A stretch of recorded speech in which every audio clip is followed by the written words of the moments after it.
Hello everyone.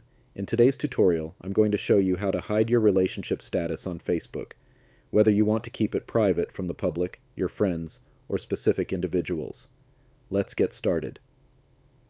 First, navigate to your Facebook profile page and select the About tab. Next, under About, click on Family and Relationships. On the right side, wherever your relationship status is displayed, click the pencil icon. Then, click on the privacy setting next to your status. It might say Public or something else. Click inside the box to select one of the following options. Public, anyone can see your relationship status. Friends only. Only your friends can see it. Only me.